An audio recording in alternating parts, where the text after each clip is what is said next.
là pour que l'aéroport, le projet d'aéroport soit abandonné.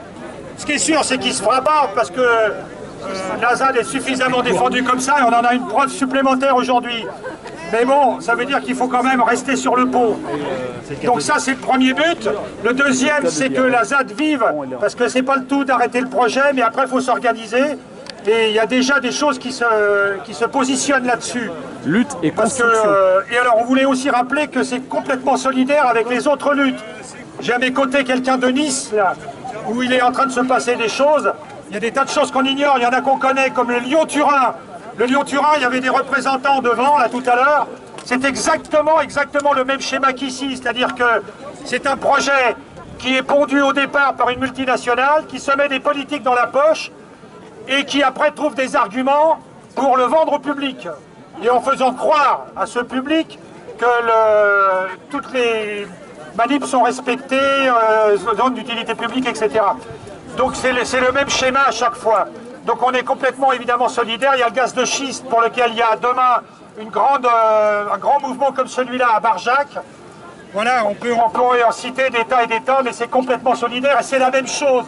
La même chose avec des gens qui sont squatteurs à Nantes et qui sont virés régulièrement. Il y a ici des gens qui s'organisent. Il ne faut pas oublier que la ZAD nourrit aussi en partie ces gens-là. Des gens de Nantes, des gens de Calais, parce que la ZAD, il y a du pain, il y a des légumes, il y a tout ça qui se distribue. Et comme il y a du rab, ça part et effectivement ça fait vivre d'autres mouvements. Donc c'est complètement une autre vie. Bravo.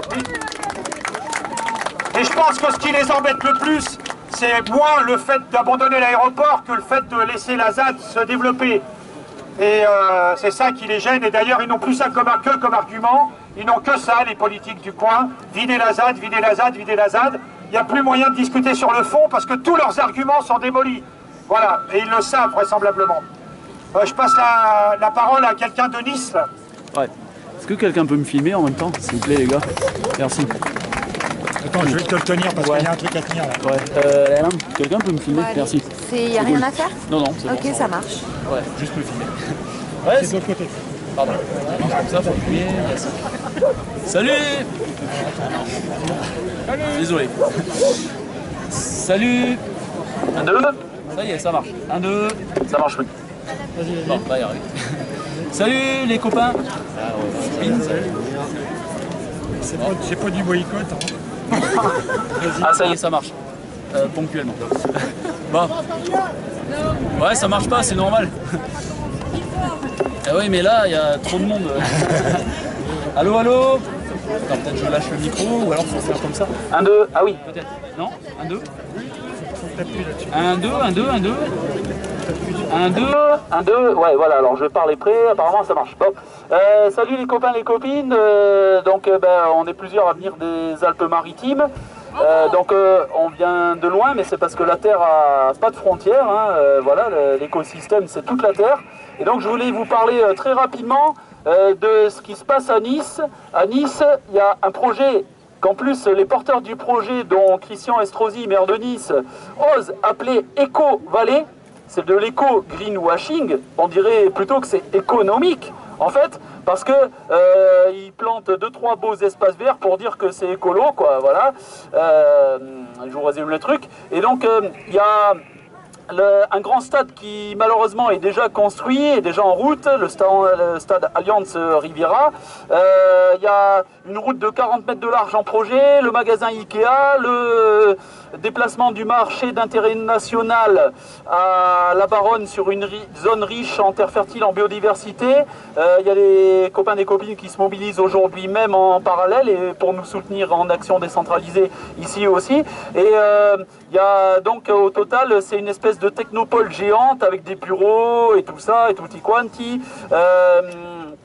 En fait, qui vise à bétonner 10 000 hectares des terres les plus fertiles d'Europe, deuxième vallée en fertilité en Europe.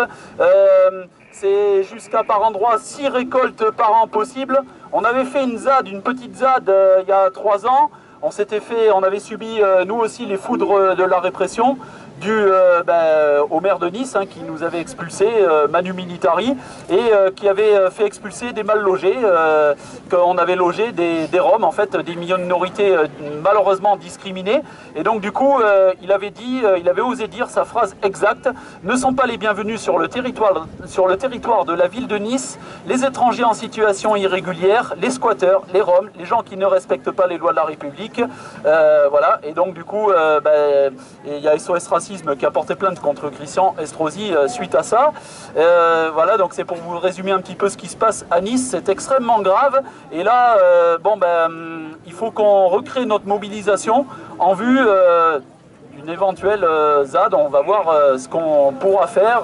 J'aurai des infos dès aujourd'hui ou dès demain sur ce qui s'est passé aujourd'hui. Et également aussi les ZAD fleurissent, et dans la ville où j'habite, face à la destruction de la forêt, à Valoris, à 35 km de Nice, aussi on envisage peut-être des mobilisations. Voilà, c'est pour vous tenir au courant de ça. Et là, je voudrais aussi parler, même si j'y suis encore jamais allé, c'est pas moi le plus à même d'en parler, donc s'il y a des gens de la ZAD d'Agen, venez compléter ce que je dis.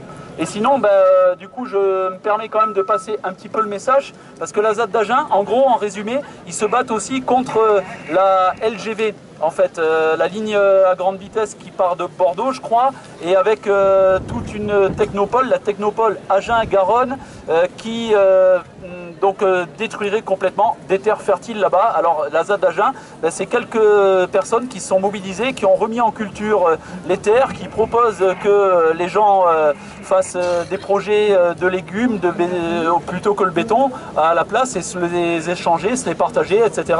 Et donc là, ils sont très peu nombreux. Ils risquent de se faire expulser du chantier, ils risquent de gros ennuis judiciaires, peut-être même la prison. Donc en fait, je crois que c'est aller sur le site de la ZAD d'Agen pour en savoir plus.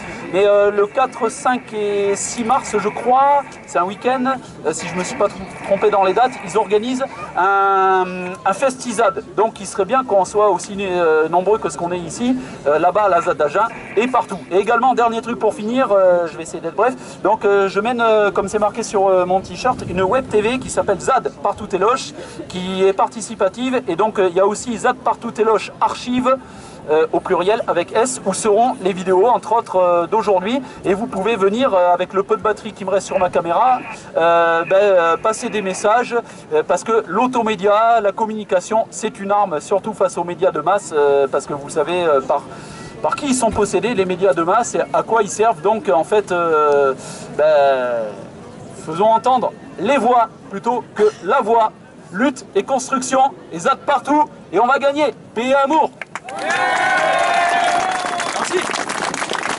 Voilà. À propos de la ZAD d'Agen, à propos des LGV du Sud, je vous disais qu'il y a des semblants de démocratie. Là, c'est encore plus flagrant sur les LGV du Sud. Les commissaires enquêteurs ont dit non. La Cour des comptes a dit c'est trop cher. La SNCF a fait des pronostics en disant en fin de compte on ne va pas s'y retrouver, non, faudrait mieux abandonner. Et les contrats ont été signés. Voilà. Donc là, on a des preuves par neuf, de toute façon, d'un bout à l'autre. C'est lui qui m'y fait penser à ça. Je signale aussi une ZAD à Roibon, un petit peu au nord, là, du côté de Grenoble, où ils tiennent bon contre Pierre et Vacances, et ils viennent de gagner un procès.